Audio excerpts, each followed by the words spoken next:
നാളെയാണ് ദൈവം നിന്നെക്കുറിച്ച് പറഞ്ഞിരിക്കുന്ന സമയമെങ്കിൽ, यदि आपके लिए परमेश्वर ने कल का समय रखा है, നിന്നോട് ദൈവം ഒരു വാക്ക് പറയുമ്പോൾ ദൈവത്തിന്റെ കലണ്ടറിൽ ദൈവം അത് നോട്ട് ചെയ്തിടും. यदि परमेश्वर आपको कुछ कहता है तो परमेश्वर अपने कैलेंडर में, अपने पंचांग में उसको लिख लेता है. പരിശുദ്ധാത്മാവ് നിങ്ങളോട് പറയുന്നു, നിങ്ങളുടെ ലൈഫിൽ ദൈവത്തിന്റെ ടൈം ആക്ടിവേറ്റ് ആകാൻ പോവുകയാണ്. पवित्र आत्मा कह रहा है कि आपकी जिंदगी में भी परमेश्वर का समय एक्टिवेट होने जा रहा है.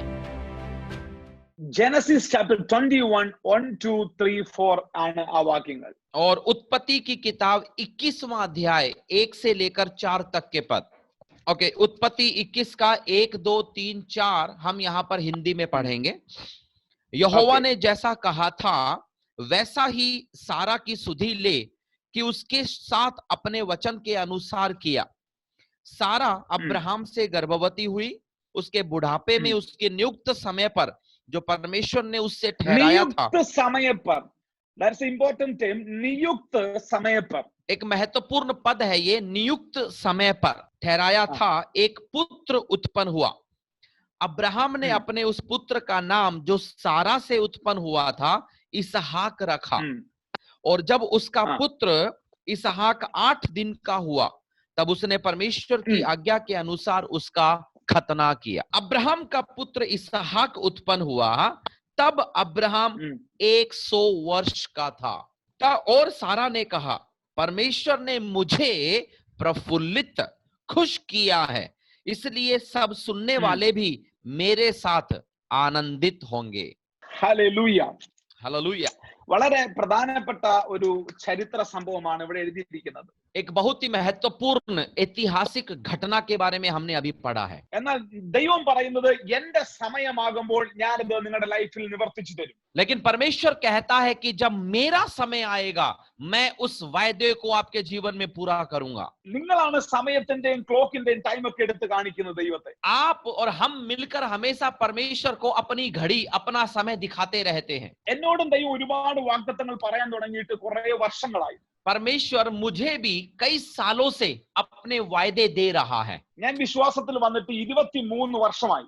आज मसीह के विश्वास में आए मुझे 23 साल हो गए. 23 വർഷം മുമ്പാണ് ദൈവം എന്നോട് വാഗ്ദത്തങ്ങളെ കുറിച്ച് പറയാൻ തുടങ്ങിയത്. और 23 साल पहले परमेश्वर ने मुझे वायदों के बारे में बताना शुरू किया. ചില കാര്യങ്ങൾ സംഭവിച്ചു, ചില കാര്യങ്ങൾ സംഭവിക്കാനുണ്ട്. उनमें से कुछ बातें पूरी हो गई, कुछ बातें अभी भी होना बाकी हैं. എന്നാൽ എനിക്ക് എന്റെ ദൈവത്തെ മനസ്സിലായ ഒരു കാര്യമുണ്ട്.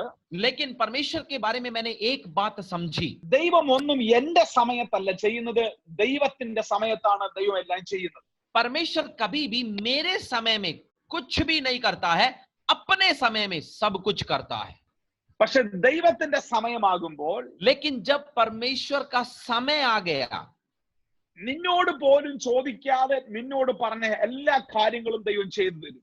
तब वो आपकी इजाजत नहीं मांगेगा, बिना कहे अपना काम पूरा करना शुरू करेगा. അതുകൊണ്ടാണ് ബൈബിൾ പറയുന്നത് ദർശനത്തിന് ഒരു അവധി വെച്ചിരിക്കുന്നു. इसीलिए बाइबल में लिखा है कि दर्शन की एक अवधि दी गई है. ഇരമ്യാവിനോട് ദൈവം പറഞ്ഞു, ഇരമ്യാവേ നീ പോയി ഉറങ്ങിക്കൊള്ളുക, നീ നിന്റെ പണി നോക്കി പോവുക, എന്റെ വചനം നിവർത്തിക്കാൻ വേണ്ടി ഞാൻ ജാഗരിച്ചുകൊണ്ടേ. यिर्मयाह को परमेश्वर ने कहा था कि तू जाकर विश्राम कर, तू अपना काम कर, मैंने जो कहा है उसको पूरा करने के लिए मेरा आत्मा जागता रहेगा. പറഞ്ഞത് ദൈവമാണെങ്കിൽ, यदि ये कहा परमेश्वर ने है, ആ വചനത്തിന്റെ പുറകിൽ ദൈവത്തിന്റെ ടൈം സോൺ എത്തുന്നിടം വരെ ദൈവം അതിനെ ജാഗരിച്ചുകൊണ്ടിരിക്കും. ദൈവം അതിനു വേണ്ടി ആമേ വർക്ക് ചെയ്തുകൊണ്ടേയിരിക്കും. तो उस कहे गए अपने वायदे के ऊपर समय के आने तक परमेश्वर जागता रहेगा, अपना कार्य वो करता रहेगा. പക്ഷെ മനുഷ്യനത് മനസ്സിലാകത്തില്ല. लेकिन मनुष्यों को ये समझ में नहीं आता है. അവൻ ജോസഫിനോട് ദൈവം ഒരു ദർശനം പറഞ്ഞു. यूसुफ को परमेश्वर ने एक दर्शन दिया നീ രാജാവാകുമെന്ന് പറഞ്ഞു. कि तू राजा बनेगा. രാജാവാകുന്നതിന്റെ തലേന്ന് രാത്രി വരെയും അവൻ കാരാഗൃഹത്തിലാണ്. राजा बनने की पिछली रात तक कैद खाने में पड़ा है. അവൻ ഒന്നും സംഭവിച്ചില്ല, തലേന്ന് രാത്രി വരെ ഒന്നും സംഭവിച്ചില്ല. पिछली रात तक कुछ भी नहीं हुआ, कैद खाने में, जेल में पड़ा. ആ ടൈം ആയപ്പോൾ രാവിലെ അവൻ രാജസന്നിധിയിൽ എത്തുവാൻ. लेकिन जब वो समय आया तो सिंहासन के सामने वो पहुंच गया.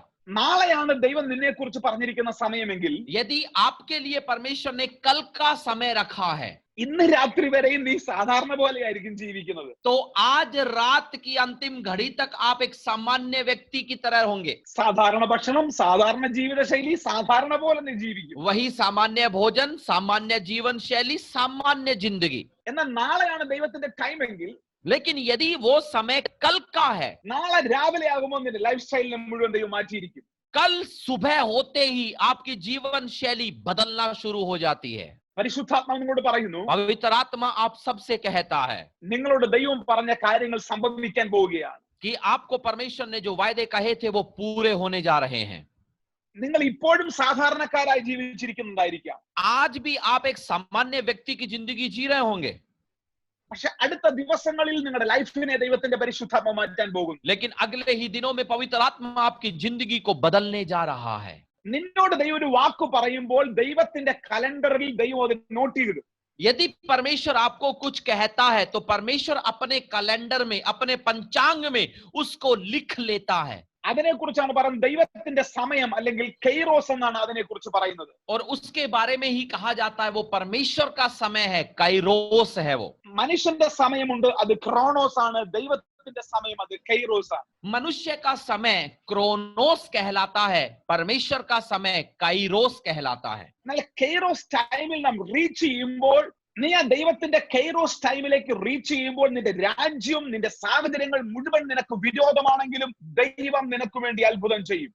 आप जब अपने काइरोस के समय में पहुंचते हैं तो चाहे पूरा देश, पूरी पृष्ठभूमि तुम्हारे विरोध में हो, परमेश्वर आपके पक्ष में कार्य करता है. ഞാൻ ആത്മാവിൽ പ്രവചിച്ചു പറയുന്നു, നിങ്ങളുടെ ലൈഫിൽ ഒരു കൈറോസ് ടൈം ദൈവം ആക്ടിവേറ്റ് ചെയ്യാൻ പോകുകയാണ്. मैं एक आत्मा में मैं नबूवत करके कहता हूं आपकी जिंदगी के काइरोस को परमेश्वर एक्टिवेट करने जा रहा है. നിങ്ങൾ വിശ്വസിച്ച് ആ ദൂതനെ സ്വീകരിക്കുക. आप विश्वास के साथ में इस वचन को स्वीकार करें. നിങ്ങൾ ആത്മാവിൽ ഈ വചനത്തെ സ്വീകരിക്കുക. आत्मा में इस वचन को आप स्वीकार करें. ചില കാര്യങ്ങൾ ഡിലേ ആകുന്നത് നമ്മളുടെ അനുഗ്രഹത്തിന് വേണ്ടിയാണ്. कुछ चीजों में देरी जब होती है तो उसके पीछे हमारे लिए आशीष होती है. എന്റെ ലൈഫിലും പല കാര്യങ്ങൾ പല സമയത്ത് ഡിലേ ആയിട്ടുണ്ട്. हमें, मेरी जिंदगी में भी कई बातें विलंब के साथ हुई हैं. ഞാൻ പറഞ്ഞ പല കാര്യങ്ങളും ദൈവം സമ്മതിച്ചിട്ടില്ല. कई बातें जो मैंने परमेश्वर को कही थी, परमेश्वर ने नहीं मानी. ഇതൊരു യൂത്ത് മീറ്റിംഗ് ആണല്ലോ, അതുകൊണ്ടാണ് ഞാൻ ഇങ്ങനെ സംസാരിക്കുന്നത്. ये युवाओं की सभा है, इसलिए मैं इस तरीके से बात कर रहा हूं. ഞാൻ വിവാഹം കഴിക്കാൻ നേരത്ത് ഞാൻ എന്റെ പ്രോജക്റ്റ് ഒരു പെണ്ണിനെ കാണിച്ചിട്ട് പറഞ്ഞു, എനിക്ക് ഇവളെ വിവാഹം കഴിച്ചു തരണമെന്ന് പറഞ്ഞു. जब मेरी शादी का समय आया तो मैंने एक अपना प्रोजेक्ट परमेश्वर को दिखाया, एक लड़की दिखाई, कहा कि ऐसी होनी चाहिए मेरी वाली. 25ാമത്തെ വയസ്സ് മുതൽ ഞാൻ പെൺകുട്ടികളെ കാണിച്ചു കൊടുക്കുക ദൈവത്തിന്, എനിക്ക് ഇവളെ വേണം, ഇവളെ വേണം, ഇവളെ വേണം. 25 साल से मैं परमेश्वर को दिखा रहा था, मुझे ये वाली चाहिए, ये वाली चाहिए, ऐसी वाली चाहिए. 5 വർഷം ദൈവം ഒന്നും മിണ്ടിയില്ല. 5 साल तक परमेश्वर कुछ नहीं बोला. ഞാൻ കാണിച്ചു കൊടുത്ത ഒന്നും ദൈവം അംഗീകരിച്ചില്ല.